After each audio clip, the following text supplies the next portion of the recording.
So this woman is probably the worst hitman I've ever seen, and she is about to botch this hit. But this story starts in Birmingham, England, with this guy, who we'll call father, and this other guy, who we'll call son, because they're father and son. But one day, father and son, they're out at this small clothing store, and they get into an argument with these guys, the shop owners. Now, I don't know how this argument starts or what it's about, but it escalates. And pretty quickly, it gets physical, and they all start to fight, and it is chaos, and things are getting broken, and the shop gets all trashed, and father and son end up leaving injured. But they aren't gonna let this slide. They vow to get revenge. So, fast forward to the next year, and father and son are still upset about the fight in the clothing store, and they decide the only way to truly get revenge on the shop owners is to unalive them. But they don't want to do it themselves. It's too risky. So, they hire a hitman. Here's the thing about this hitman, though. Her name's Amy, and she's 40 years old, and she lives thousands of miles away from them in Milwaukee, Wisconsin, where she works a normal, regular day job selling tickets for the Milwaukee Brewers baseball team.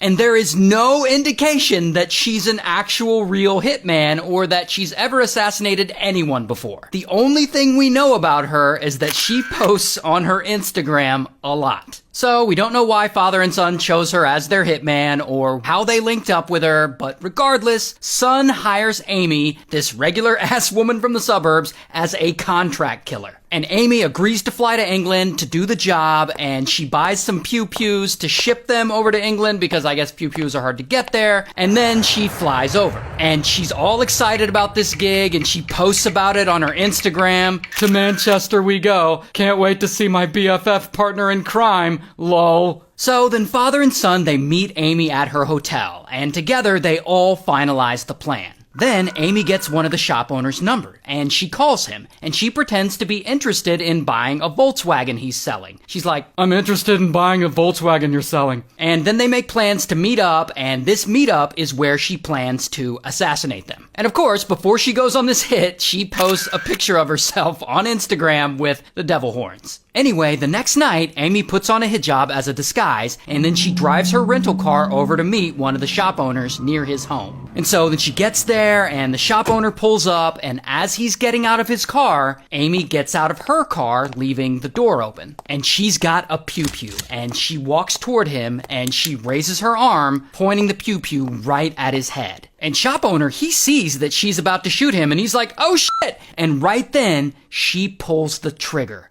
Click, click. The pew-pew jams. And so the shop owner, he jumps back into his car and skirt, he speeds away, but he crashes into Amy's open car door on his way out. And Amy's like, damn it, because now the door on this rental car is all messed up and it won't close, and so she just abandons this car. 3 hours later, she takes a taxi back to his house to try and assassinate him again. And during this time, she's sending him threatening text messages, trying to lure him out of his house. She's like, where are you hiding? Stop playing hide and seek. You're lucky the pew-pew jammed. And eventually, she just gets the pew-pew out and she just randomly shoots 3 times into the house, and luckily, no one was hit. Like I said, worst hitman ever. But 2 days later, Amy flies back to Wisconsin, and while on the flight, she posts on her Instagram again. I couldn't get a window seat. I think this is the first time ever I don't get to sit by a window. Crying emoji. Now, I don't actually know if Amy and son are romantically involved, but a few days after she flies back to the US, son flies there too.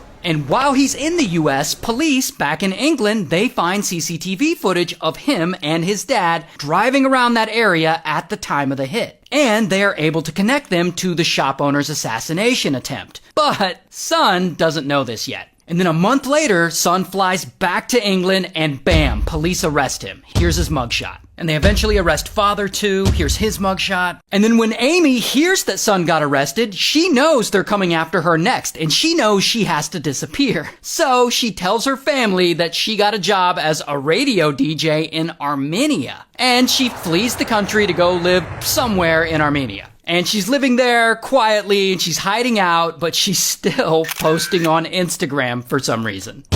Until 5 years go by and she still hasn't been caught. And son and father, they go to trial and they're found guilty of conspiracy to murder. But suddenly, there's all this interest in the case. And so now there's an international manhunt, people looking for Amy. And old Amy, she's still in Armenia. And she learns about this and she's like, oh shit, not again. And she immediately deletes all her social media accounts, but not before reporters from the Daily Mail, of all places, they find her accounts and they sift through all her posts. And doing that, they find exactly which direction the windows in her apartment are facing. And they find the pool she frequently swims in. And through that, they actually find her apartment and they're able to get CCTV footage of her running errands, proving that she still lives there. So they tell police and eventually, bam, Armenian police, they go and arrest her. And she's extradited back to England, and as of now, she hasn't been to trial yet. The case is actually still ongoing. So we'll see what happens. So this woman unalives her husband and then blames it on her own daughter. Now her name's Stacy, and one day Stacy falls in love and she gets married. But unfortunately, the guy dies of a heart attack. Then about a year later, she finds love again when she meets this guy, David.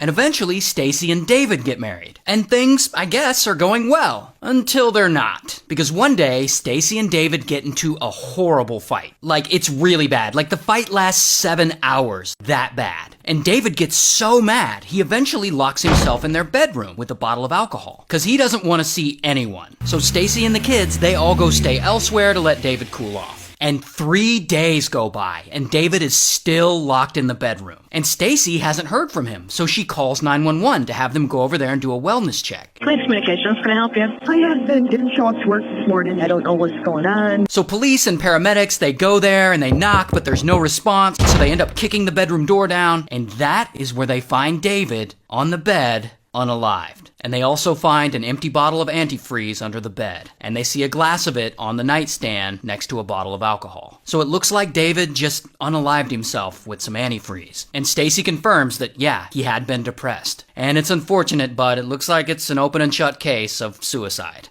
Until some of the detectives who are working on the case, they're not really buying the whole suicide thing. Because strangely, in David's will, he left all of his money to Stacy and her daughters, while leaving nothing to his own biological son from his previous marriage. And this shocks everyone. So police start thinking this might have been a homicide. They get to work investigating. Now, there are multiple detectives working on this case, but there's one main guy. This guy, Detective Spinelli. And just to make this story less confusing, I'm going to make Spinelli stand in for all the different detectives working on this case. So Spinelli launches a full investigation, and it seems like he suspects Stacy might have poisoned David with antifreeze. And Spinelli's like, I want to talk to Stacy's first husband, see if he'll give me the tea. But unfortunately, as we already saw, Stacy's first husband has already passed away from a heart attack.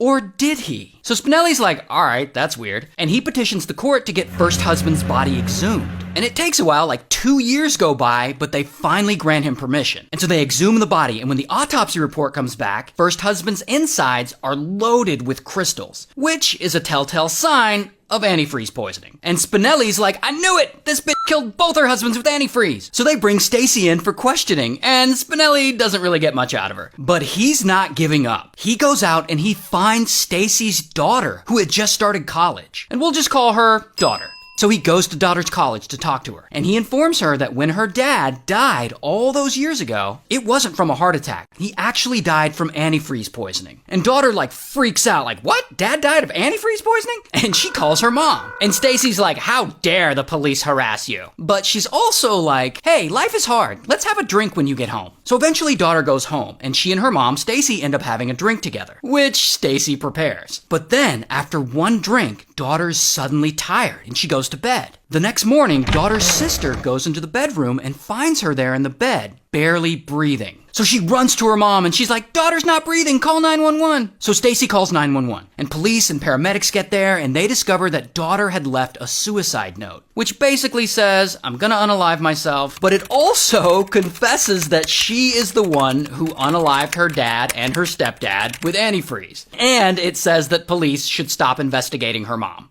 Here's the thing though, Daughter isn't quite dead yet, and paramedics get there with enough time to rush her to the hospital and save her. And they find that daughter had also ingested antifreeze, but luckily she survives. And pretty much as soon as daughter wakes up, Spinelli's there and he's like, "Oh, tell me more about your suicide note and why you unalived your father and your stepfather." And daughter's like, "What the fuck? I never tried to unalive myself or anyone else." And Spinelli shows her the suicide note and she's like, "I didn't write that." Which makes sense, because daughter has at least somewhat of a college education, and whoever wrote this note appears to be allergic to punctuation. Like, there's not a single comma or period in it. Like, it drives me nuts. Like, grammar check your suicide notes, people. Come on. Anyway, here's what really happened. Back in the day, Stacy unalives her first husband with antifreeze. Then she gets remarried and unalives her second husband with antifreeze. And when police get too close, she then tries to unalive her own daughter with antifreeze, and then blame all the murders on her daughter by writing a fake suicide note. They also find Stacy's fingerprints on the glass of antifreeze next to David's bed, and they find multiple drafts of daughter's suicide note on Stacy's computer. So police arrest her, here's her mugshot, they charge her with the murder of David and with the attempted murder of her daughter, but I guess they don't have enough evidence to charge her with her first husband's murder. Regardless, she's convicted and sentenced to just over 51 years in prison. And about 7 years into her sentence, she dies of a heart attack.